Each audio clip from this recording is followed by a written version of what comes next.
जी अस्सलाम वालेकुम। अपना चैनल पीके पर खुश आमदीद कहते हैं सब भाइयों को। उम्मीद है सब भाई खैरियत से होंगे। दोस्तों लाहौर मार्केट में मौजूद हैं। ये बाइक का आपके साथ पहले भी इंटरव्यू वगैरह शेयर किया था। तो पाकिस्तान में मौजूद किसी भी किस्म का ट्रैक्टर हो, नया हो पुराना हो, बिल्कुल कंपनी का ओरिजिनल कलर करवाने के लिए ये भाई मतलब पहचाने जाते हैं। अच्छे रंग वगैरह करते हैं। आपके साथ पहले भी इसका इंटरव्यू शेयर किया था, दोबारा इनसे मतलब मालूमात लेते हैं।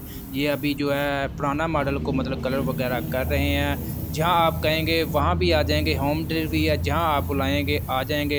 लोकेशन इनकी लाहौर मार्केट है जी। तो अभी इनसे दोबारा जो है पूछते हैं क्या मतलब कीमत वगैरह है, कौन से ट्रैक्टर की कितनी कीमत वगैरह ले रहे हैं। दोबारा इनसे मुकम्मल मालूमात लेते हैं ताकि आप भाइयों को मुकम्मल मालूमात मिल जाए। अगर कोई भाई इंटरेस्टिंग हो, रंग वगैरह करवाना चाहता हो।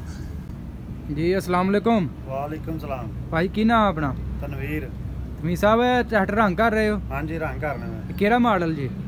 ये मॉडल पुराना है। पुराना मॉडल है। हाँ जी मतलब सारे ट्रैक्टर ਨੂੰ ਰੰਗ ਨੂੰ ਕਰ ਲੈਂਦੇ ਹੋ? हाँ जी सारे कर लेने। ਤੇ ਇਹਨੂੰ ਇੰਜਨ ਦਾ ਟੋਟਲ ਹੀ ਕਰਨਾ ਜੇ ਇਹਨੂੰ ਕਲਰ? हाँ इंजन करना है, शो करके रख दी। ਅੱਛਾ ਅੱਛਾ। ਹੁਣ ਅਸਤਰ ਮਾਰਨ ਦੇ ਪਹਿਲਾਂ ਜਾਂ ਦੂਸਰਾ ਹੈ?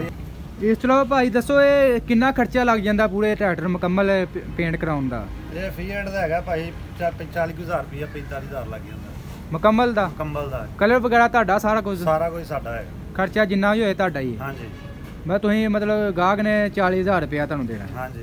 ਅੱਛਾ ਅੱਛਾ। शो रंग रुंग लैकर शैकर जो भी लेना ਅਸੀਂ ਆਪ ਲਿਆ। ਮੁਕੰਮਲ ਪੇਂਟ ਕਰੋਗੇ ਬਿਲਕੁਲ ਜਿਵੇਂ ਜਨਮਨ ਹੋਏਗਾ? हाँ जी जर्मन होएगा। ਇਸ ਚੀਜ਼ ਦੀ ਗਾਰੰਟੀ ਹੈ? गारंटी। ਅੱਛਾ। ਤੇ ਇਹਦਾ ਹੁਣ ਕੀ ਕਰਨ ਲੱਗੇ ਬਾਕੀ ਮਜ਼ੀਦ ਇਹਦਾ? ਇਹਨੂੰ ਹੁਣ ਅਸਤਰ ਲਾਵਾਂਗੇ, ਅਸਤਰ ਲਾ ਕੇ ਅੰਦਰ ਰੰਗ ਲਾਵਾਂਗੇ। ਅਸਤਰ ਅਜੇ ਲੱਗਾ ਨਹੀਂ ਹੈ? ਨਹੀਂ ਲਾਣਾ ਹੈ, ਉਸ ਪਾਸੇ ਲਾਇਆ ਥੋੜਾ ਜਿਹਾ। ਫਿਰ ਕਲਰ ਵਗੈਰਾ ਕਿੱਥੋਂ ਲੈਂਦੇ ਹੋ? ਇਹ ਰੰਗ ਕੰਪਨੀ ਤੋਂ ਲਈਦਾ। ਕੰਪਨੀ ਤੋਂ ਜਨਮਨ ਕਲਰ ਲੈਂਦੇ ਹੋ? ਤੇ ਫੀਡ ਦਾ ਕਿੱਥੋਂ ਲਓਗੇ ਹੁਣ? ਫੀਡ ਦਾ ਕੰਪਨੀ ਤੋਂ। ਕੰਪਨੀ ਤੋਂ ਲੈਂਦੇ ਹੋ? ਹਾਂਜੀ। ਅੱਛਾ। ਉਹ ਬੰਦੇ ਦੀ ਆਪਣੀ ਡਿਮਾਂਡ ਹੋਏਗੀ ਜਾਂ ਹਲਕਾ ਵੀ ਕਰਾਉਣਾ ਚਾਹੇ ਕਰਾ ਸਕਦਾ ਹੈ? ਅਗਰ ਨਹੀਂ ਹਲਕਾ ਨੂੰ ਲੱਗਦਾ ਹੀ ਨਹੀਂ ਦਾ। ਅੱਛਾ ਅੱਛਾ। ਮਤਲਬ ਜਨਮਨ ਕੰਮ ਹੀ ਕਰਦੇ ਹੋ? ਕੰਮ ਜਨਮਨ। ਤੇ ਅਗਰ ਮਿਲਤ ਦੇ ਕੋਈ ਕਰਾਉਣਾ ਹੁਣ ਰੇਟ ਇੱਕੋ ਹੀ ਹੈ? ਹਾਂ ਰੇਟ ਇੱਕੋ ਹੀ। ਕਿੰਨਾ ਆ ਗਿਆ ਜੇ? 40,000 ਰੁਪਏ। 40,000 ਰੁਪਇਆ? ਹਾਂਜੀ। ਕੀ ਆਪਣਾ 85 ਇਹ ਵੱਡਾ ਟਰੈਕਟਰ ਹੁੰਦਾ 50,000 ਰੁਪਏ। ਅੱਛਾ ਅੱਛਾ। ਮਤਲਬ ਐਗਰੀਕਲਚਰ ਦੇ ਸਮਾਨ ਸਾਰਿਆਂ ਨੂੰ ਕਰ ਸਕਦੇ ਹੋ ਰੰਗ ਵਗੈਰਾ? ਹਾਂਜੀ। ਆਪਣਾ ਰਾਬਤਾ ਨੰਬਰ ਦੱਸ ਦਿਓ।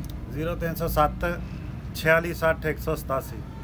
ਤੇ ਆਪਣੀ ਕਿੱਥੇ ਰਹਿائش ਵਗੈਰਾ? ਆਪਣੀ 900 ਹੈਗੀ। ਮਤਲਬ ਹੋਮ ਡਿਲੀਵਰੀ ਕਰਦੇ ਹੋ?